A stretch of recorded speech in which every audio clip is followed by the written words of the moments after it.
Goeie,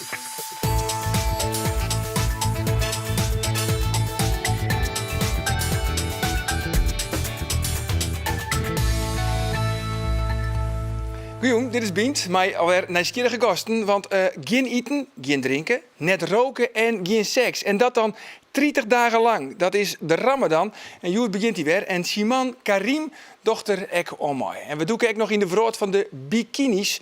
Want vanuit het Frieske dorpje Oorleien bestiert Ella Wiersma al 20 jaar het bikini-imperium Ciel. En Miranda Werkman die is deze hele week op Skielge op het Oerol Festival. Miranda, maar waar bist je naar een vaststelling West? Ik ben Joep maar een van de spelers van Theater op Paardwest, Romke Gabe Draaier. En hij speelt een rol in de vaststelling Hols. En dat is een hele dynamische vaststelling. En dat gaat eigenlijk over, kun je je lot in eigen hand nemen, ja of nee. En op Jensma, die wie bij de vaststelling Dead End. Heel indrukwekkend. Het gaat over bootvlechteling. En dat speelt hem hier al hier op het strand van Jesteraan, hier achter mij. Oké, we komen aan dus bij Miranda Weverom. Van de morgen om 4 minuten oer 9 stuurde minister-president Mark Rutte deze tweet de wereld in. Graag wens ik de miljoen moslims in Nederland een fijne Ramadan toe. Ramadan Karim. En net alleen Mark Rutte, ik oren vroedlieders haar moslims in goede Ramadan te wensen. Want de Amerikaanse president Barack Obama plaatste vannacht deze tweet. En hij zei het, from my family to yours, Ramadan Karim. Siman, wat betekent dat eigenlijk, Ramadan Karim? Ja, Ramadan Karim betekent fijne Ramadan.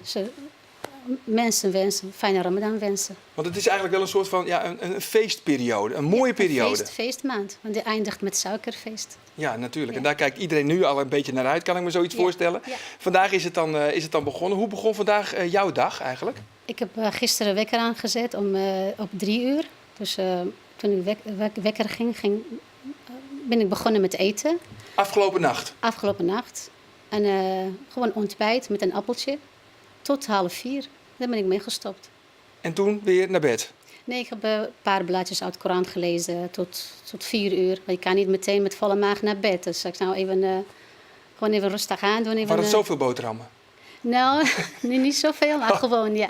Ja, maar je bent docenten, je staat voor de klas. Ja. Hè? Je geeft wiskunde aan een internationale school in Drachten. Ja, in Drachten. Is het zwaar? Hoe gaat het nu met je? Je hebt natuurlijk de hele dag niet gegeten. Hoe voel je je nu? Eigenlijk, als ik eerlijk mag zeggen, dan voel ik me nu een beetje moe. Ja, duizelig. Het is altijd de eerste dag, want je moet aan wennen. Dus de eerste dag is altijd moeilijk voor alle moslimmensen. Want jouw lichaam moet wennen aan zo'n lange periode niet eet en drinkt. Ja, want wat mag nou wel en wat mag niet? Wat mag er allemaal niet? Je mag niks innemen, je mag niks binnen hebben.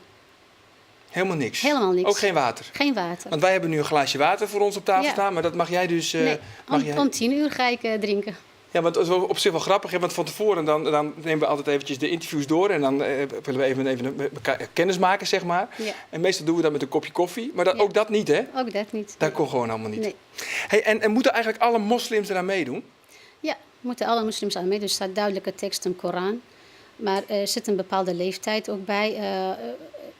Vanaf 15 jaar. Want voor die tijd is het wel zwaar. Je kan niet eigenlijk jouw kinderen dwingen om te vasten. Maar dan zit je, als ze echt graag willen, dan zeg je nou, je mag wel vasten. Maar als je moe bent of hoofdpijn hebt, dan mag je wel stoppen. Mag je beginnen met eten. Oké. En andere uitzonderingen zijn bijvoorbeeld ook zwangere vrouwen hoeven niet mee te doen? Ja, mogen ook niet. En ook als je ongesteld bent, als je ziek bent en medicijnen hebt. Ja. En hier in Nederland, want hoe reageren de mensen op jou als jij zegt van ja, ik doe mee aan de Ramadan. Voor mij even geen eten en drinken. Hoe reageert je omgeving? Ik heb geen rare eigenlijk reactie gezien of gehoord. Nee. Het is wel bekend bij de meeste mensen. En hoe belangrijk vind jij het eigenlijk om mee te doen aan de Ramadan? Ik ben eigenlijk religieus opgevoed, dus ik vind het heel belangrijk om mee te doen. Dus ik ben vanaf mijn 15e eigenlijk ben ik gewoon aangewend. Dus ik vind het heel belangrijk, omdat ik ook weet dat mijn familie ook vast. Dus eindig op een feestelijke manier. En ja, dat vind ik heel leuk. Mensen komen vaker bij elkaar en feliciteren elkaar. En je doet ook eigenlijk veel aan goede doelen in die maand.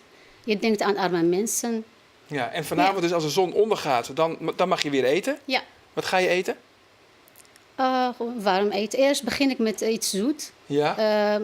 Kan een gebakje en met een glasje melk.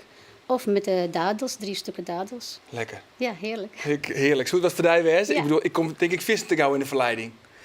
Ik denk ik ook. Ja. Maar ik heb wel heel veel respect als ik dit zo hoor. Ik heb nu een uurtje niets gedronken, maar ik merk het nu al. Ja, zo is heel dat. veel respect voor, ja. Hey jongens, want deze week ziet er een beste verzwarger hier in de studio onder deze tafel van Aquazoo, die witte gast. Want wat toch nog blikken, net alle bisten in Aquazoo, die hebben een namen. En dus hebben ze jou help nodig. We zijn bij de ringstaartmakies. En nevens Wikipedia komen ringstaartmakies van Madagaskar. Niels net, nevens Wikipedia komt Niels gewoon uit Brabant. Maar Niels, deze makies die hadden dus geen namen. Ze hebben eigenlijk allemaal een naam. Oké, wat doggen wij je dan, Niels? Nou, deze 2 babytjes, die moeten nog een naam. Oh, gelukkig. We zien je dus een namen van deze 2 Lietse ringstaartmakies van ongeveer 2 maand oud. Niels, wat is nou een typisch kenmerk van de ringstaartmakie? Ze houden heel erg van zon en dan gaan ze helemaal zo open zitten met hun handjes zo open. Heel grappig om te zien, net alsof ze yoga aan het doen zijn. En daar kunnen ze echt heel erg van genieten, van het zonnebaden. Oké, en wat kist nog meer hoe ze vertellen? Dit is de mama en dit is de mama. Ja, want die 2 jonkies zijn bijna even oud. Ja. Die papa die heeft goed zijn best gedaan. Ja, dat klopt. Ja, Met 2 verschillende vrouwtjes. Ja, zeker. Weet je nou een namen voor deze 2 van een wiere Casanova ringstaartmakie? Mail u dan naar bient@omroepfriesland.nl. Ja, van de ringstaartmakies naar de bikinis. Want Ella, daar is al 20 jaar verantwoordelijk voor de bikinis van CL. Eer begon op een zolderkamerke, nou uitgroeid naar een geweldige imperium. Ik had je steen 1600 verschillende winkels, al die bikinis te koop in meer dan 14 landen. Hier is het eer denk ik in dat je hem zaak grut wilde zoeken. Nee, daar heb je geen idee van als je begint. We begonnen letterlijk met niks. We kregen van Cynthia, want ik ben niet alleen verantwoordelijk voor dat succes, ik doe het samen met Cynthia Kooi. En ik weet nog dat we van haar ouders een laptop kregen en we hadden letterlijk niks. We begonnen, geen idee. Maar we waren wel heel gedreven, heel ambitieus en we wilden gewoon de beste zijn. En wanneer begin je hem dan echt maar yield voorzien?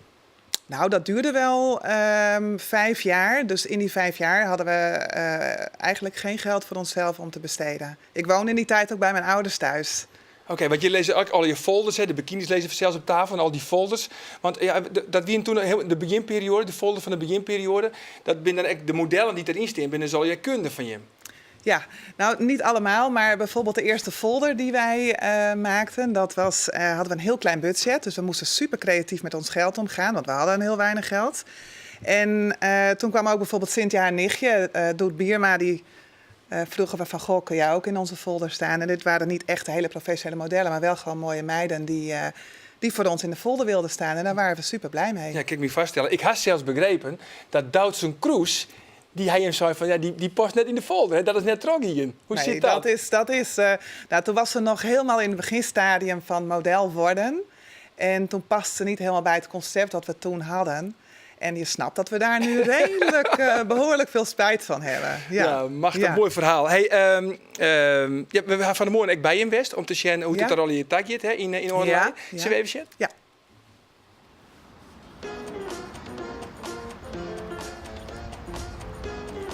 Hoi, leuk dat jullie er zijn. Welkom bij CL.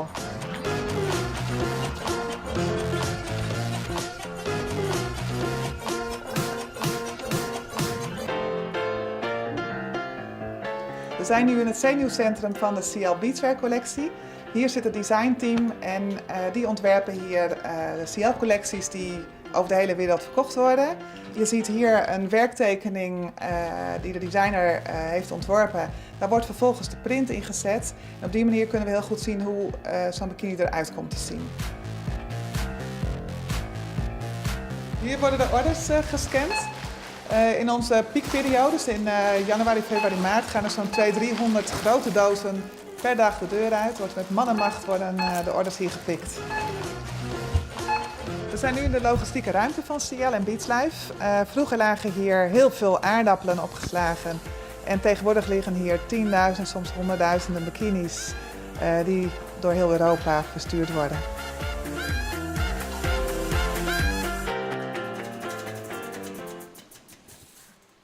Ja, en een collega van mij die wie daar dus van de mom met de cameraman. En we dachten van ze zullen ook wel wat van de nieuwe collectie zien litten. Maar dat mooi absoluut net, hè? Dat lijkt nogal gevoelig. Ja, dat ligt heel gevoelig. Dat is strikt geheim.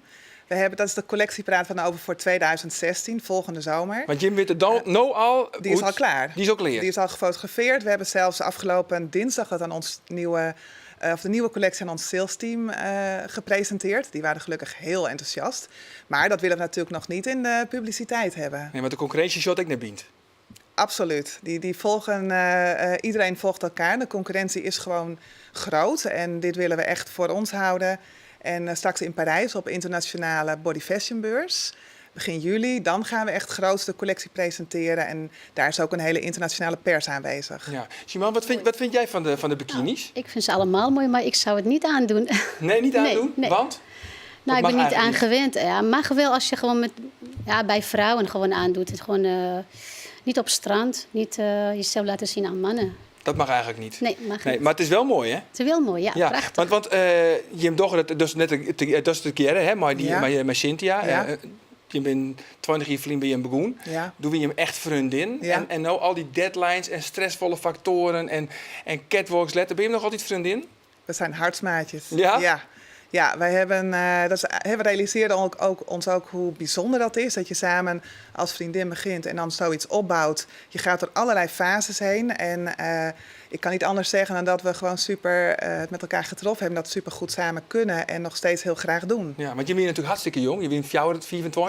Ja. Toen je begon. Ja. Waar je maar ook wel serieus naam. Heel, ja, dat is Toch, wel ja? interessant. Ja, eigenlijk gelijk toen wij merkten dat de fabrikant wel merkte hoe gedreven en hoe serieus wij waren. En ik heb eigenlijk nooit last van gehad dat wij 25 waren. Dat ze dachten, nou die meisjes, nooit. Nee. En nou 20 jaar later, je bent binnen, hè? Je bent miljonair, denk ik. Weet je, daar ben ik helemaal niet mee bezig. Ik bedoel, we hebben ontzettend veel plezier in ons werk, nog steeds. We hebben 2 jaar geleden het bedrijf verkocht. En Sintje en ik werken er nog steeds met ongelooflijk veel plezier. En dat blijven we voorlopig ook doen. Ja. Heb je hem nog plan? Nog grote plan voor de toekomst? Wat wil je hem nog? Je bedoelt met het bedrijf? Ja. Ja, tuurlijk. We willen gewoon, eigenlijk hebben we als doel van onze nieuwe... we hebben tegenwoordig een baas, een eigenaar. Ja, want je hebben CL verkocht aan een groter concern, maar wel met behoud van eigen identiteit, eigen merk en eigen zelfstandigheid. Ja, heel belangrijk. En wat wij doen is, wij sturen nu ook het bedrijf aan wat ons gekocht heeft. We hebben samen met dat management een ontzettend leuk managementteam. En wat het doel is, eigenlijk willen we in 5 jaar de omzet verdubbelen. Ja. En wereldwijd nog veel meer aan de weg timmeren. Nou toch, ik kan me vaststellen, ooit begonnen op het zolderkamertje ergens in Ouderleien. En dan ren je bijvoorbeeld onder Côte d'Azur, ik neem eens wat. En dan ren je even de winkel binnen en dan leidt het gewoon in de rekken CL. Dat is heel bijzonder, ja. Ik weet nog, ik was, dat is al best wel een tijdje geleden... Toen fietste ik rond de Bodensee, had ik vakantie. En toen gingen we in een plaats even 's avonds eten. En ik zag in een etalage, ik denk, hé, die print hebben wij ook. En die. En ik denk, daar hangt CL. Dus het was echt fantastisch dat je zo je merk in het buitenland ziet. En de eerste keer dat je je bikini op het strand ziet. Dat je een vrouw in jouw bikini ziet lopen, dat is fantastisch. Ja. Nou ja, waar weet Miranda, want die zit dus op Skielge, ik denk net in bikini. Miranda Werkman, Miranda, de zojuist aan het begin van deze uitzending, dat is op Paardwest, heeft mooi een acteur van theater, Romke Gabe Draaier. Help me even, waar kennen we die manneke weer van? Nou, die zoen je kennen van Fisk. Dat wie een theater, een vaststelling bij de IJsselmarktkust. Ik ben er even aan, maar die vraag van de bikini. Want het is absoluut geen bikini waar nou eventjes. Zoest me kennen van Jorwet. En hij had in uw eigen dramaserie van de Omroep spelen. En hij krijgt aanstek de haatrol in de nieuwe dramaserie. En hij speelt het nou dus mooi hier op Oeral. Bij Theater en de Jonge Republiek in de vaststelling Hols. Heel dynamisch is dat. Oké, en waar gaat die vaststelling dan hoor? Die vaststelling gaat over een haatpersoon die denkt dat hij leest het van zijn familievloek. En dan is de vraag van, kun je daar lossen maken? Kun je je eigen keuzes maken, je eigen koers bepalen en je lot zelfs in hand nemen of net? En ik ga er met Romke Gabe beginnen. Ik hel hem op vlak voor de vaststelling. Hey! Hoi! Hoi! Miranda Werkman. Romke Gabe Draaier. Dit is het jongenshuisje? Dit is het jongenshuisje, ja.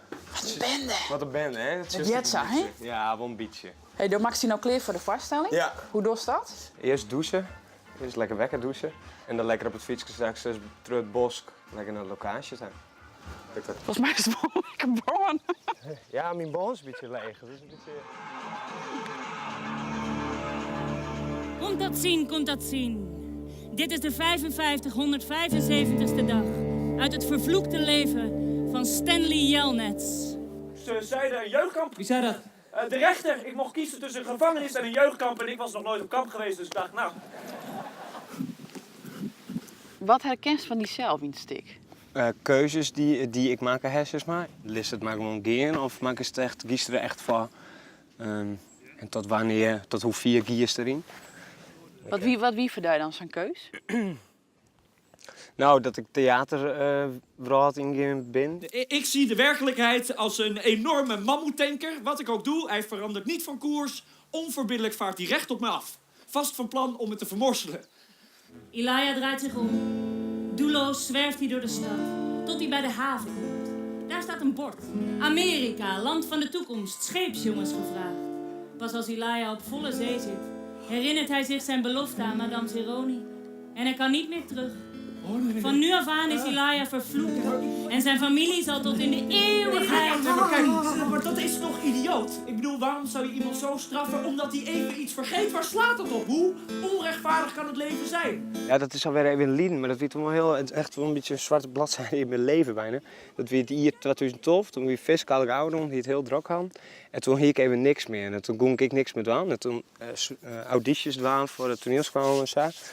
En toen had ik op een gegeven moment, ja, moest ik eigenlijk wel werken, maar ik denk nee, want misschien komt er straks wel iets en dan moet ik dat uitzetten dat ik dan werkje. En toen heb ik tot 2012 heb ik haast niks dienen. En dan gewoon tot letter bad lie en suf en Halleluja! You gotta keep on digging and you never give up. You gotta keep on digging and you never best van nee!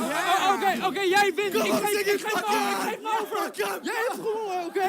dan bouwst Marco bouwst een soort van energie op in het begin en daar giest vaasmachine aan op en dan giest als een trein.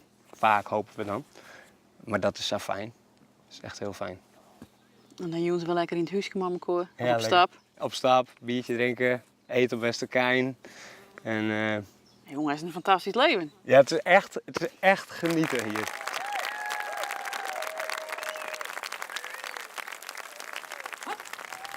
Ja, Miranda, ik zie het niet. Kijk, het is achter op de bagagedrager van Romke Gabe. Ik denk Aad Oostenbrug, die zal wel jaloers wezen. Maar goed, die orenvaststelling, Dead End, daar haast zo en collega Albert Jens met West. En dat gaat over een heel actueel thema, hè? Boordvluchtelingen. Ja, ik heb vanmiddag zelfs nog bezoeken hier op het strand bij Jesterijn. En ja, de journaal stond de bol van. He. Beelden van vluchtelingen die uit zee komen, dat komt al hier op u zo. En eigenlijk hebben wij daar als maatschappij net een duidelijk antwoord op. En dat wordt ik pijnlijk duidelijk in deze vaststelling. Dead End van Via Berlin. En Sietse Pruksma die het hem componeert en die viert hem ik uit.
Schijnend. Ja. Nou, ik probeer mijn tranen binnen te houden. Ik vond het enorm indrukwekkend. Ja, het raakt alles gewoon. Het geeft een heel compleet beeld van hoe het is. En ik moest ook aan een vriendin van mij werken. Die heeft een tijd gewerkt met asielzoekers, met beoordelen of ze wel of niet binnen mogen komen. En die zit nu al heel lang met een burn-out thuis. En voor mij zegt dit alles. Eentje die binnenkomt en die wel beklijft. En die ook wel weergeeft waar we op dit moment mee te maken hebben in Europa, zeg maar, de politiek. Moet je je voorstellen, als je 2 weken lang, elke week, de krant in plaats met dit soort foto's en krantenberichten, dan op een gegeven moment dan slaagt dat oer. Dan wordt het gewoon. En omdat ze nou een oer hier zitten en een oer dit mooi maakt, dat merkte ik, dan hebben ze de trend in de even en dan denk ik, verdomme, wat moeten wij hier mooi? Wat ken ik hier mooi? En dat is precies wat we eigenlijk willen. Nou, dit vond ik eigenlijk wel een mooie vaststelling, Miranda. Het kan verkeren. Hey, morgen is alweer de laatste dag. Wat doe je hem dan? Ja, morgen ben ik met Nicolette op stap en ging ik met haar naar de vaststelling Reuzen. En zij werkt op de Reus van Schielge, de brandaris, als verkeersleider. En Albert Jensma, die ging naar de film, An Island. En dat is een prachtige Bert Haanstra-achtige film over het leven op Schielge en dan wat de Gin-oerel is. Oké, nou dan tref ik die morgen weer. Veel plezier nog daar. Shiman en Ella, tegen dank van je komst. En voor straks alvast eet smakelijk. Ja, dankjewel. Hey, ons Safir, morgen dan ben we er vanzelfs weer. Dan ben Klaas Jongsma en Sippy Tichelaar te gast. En vanzelfs is het dan het Scootjesielen Centraal, de SKS. Die viert haar 20-jarig jubileum. Maar dat is pas voor morgen. Voor nu nog een hele gezellige jong. Dag.